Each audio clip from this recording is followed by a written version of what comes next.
Здравствуйте, уважаемые зрители! Сегодня в продолжении нашего онлайн-проекта «История одного экспоната» речь пойдет о самоваре.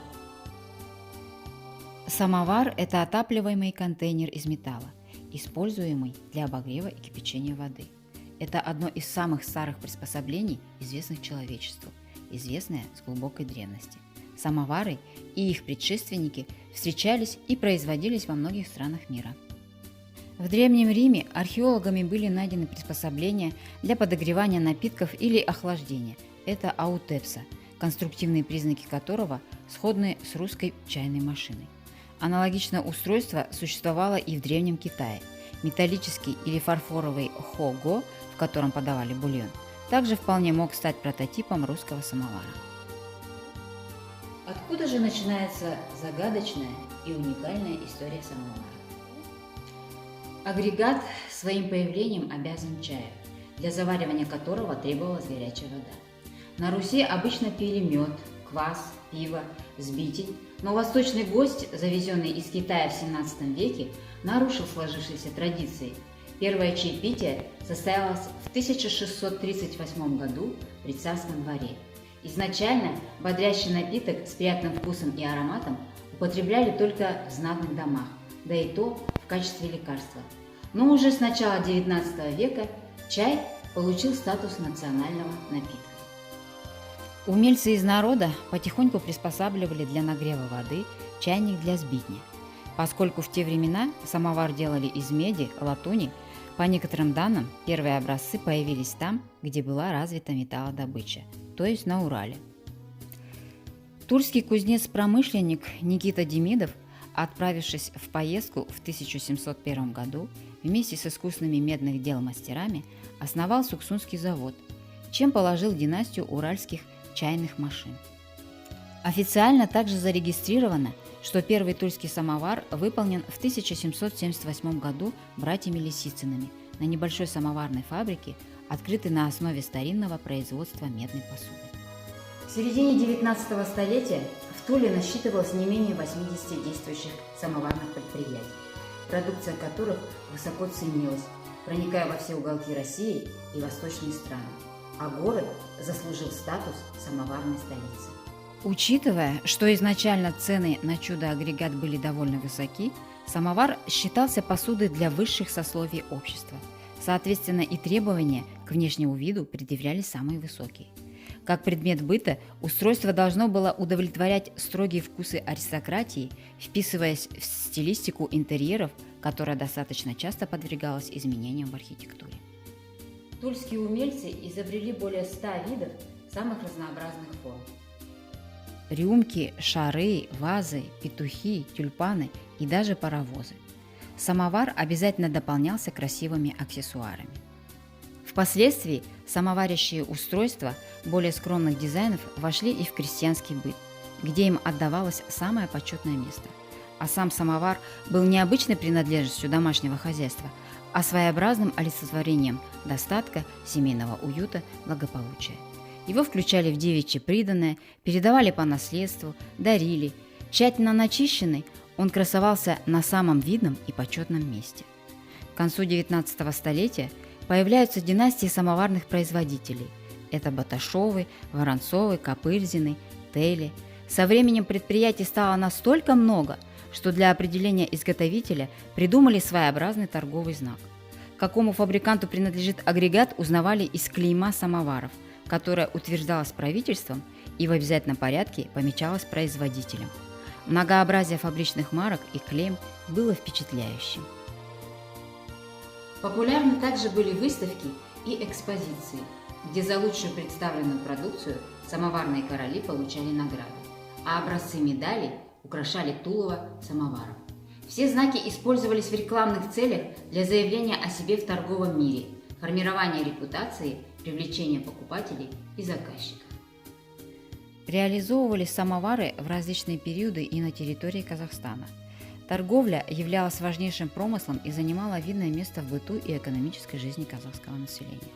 Наиболее крупными ярмарками в степном крае Казахстана были Константиновская в городе Акмолинске, Петровская в городе Атбасари, Покровская в городе Кокшетау. Основным объектом торговли был скот и продукты животноводства. Поначалу казахи предпочитали не продавать скот за деньги, а обменивать его на зерно, мануфактуру и заводские изделия. Рыночная стоимость самоваров зависела не только от размера и формы, но и от веса. Самовары простых фасонов продавали на вес. За пуд веса брали 18-40 рублей. Чем толще листовая латунь, из которой сделаны детали, тем тяжелее самовар, тем дольше он служит. Самовары можно было также приобрести и в торговых лавках города. Коллекция самоваров Акмолинского областного историко-краеведческого музея пополнялась в ходе собирательской работы, даров жителей края, в результате комплексных экспедиций 90-х, 2000-х годов и приобретений музея. Документирование поступления самоваров идет с 1968 года.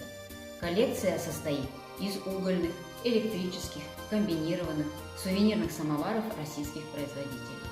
Основную часть собрания составляют самовары, изготовленные в конце XIX и первой половине XX веков. В музейной коллекции нашего музея хранятся самовары следующих фабрик: Ломова, Баташова, Тяпкина, Воронцова, Тейли, Копырзина, Шимарина, Зубова. Одним из самоварных королей был мещанин Иван Федорович Копырзин. Фабрика была образована в Туле в 1885 году. Производством занимались 12 рабочих вручную. Спустя 4 года после открытия выпускалось до 1300 самоваров в год. Их цена варьировалась от 3 до 10 рублей. До наших дней сохранилась ведомость, где хозяин производства описывал свое имущество ремесленника.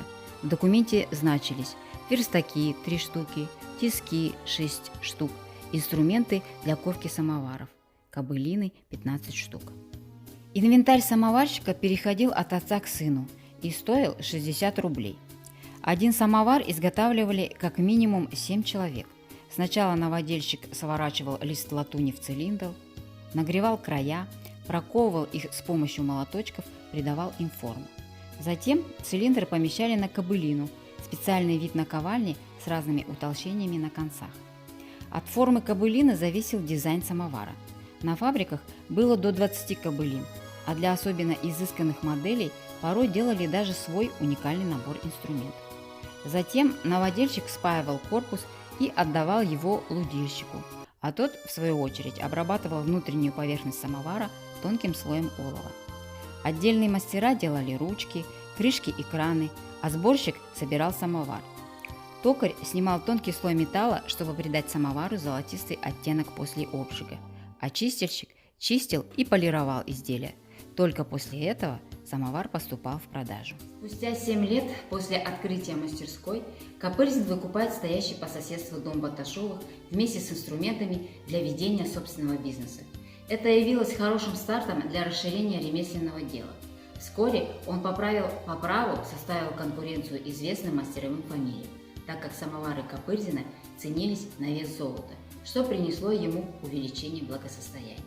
Став купцом второй гильдии, он нанял 100 рабочих, которым исправно платил зарплату за труд и усердие. Изделия фабрики ежегодно принимали участие в выставках, экспозициях отечественного и международного формата. Неизменно возвращаясь с медалями, Копырзины каждый раз подтверждали высокое качество выпускаемой продукции. Перечислю лишь некоторые достижения. 1897 год. Малая медаль серебряного достоинства кустарно-промышленной экспозиции в городе Тула. 1904 год. Награда Парижской выставки за трудолюбие и успех. 1905 год. Медаль за трудолюбие и искусство в Брюсселе. В 1899 году власти утвердили прошение мастера о присвоении изделиям фабрики фирменной символики.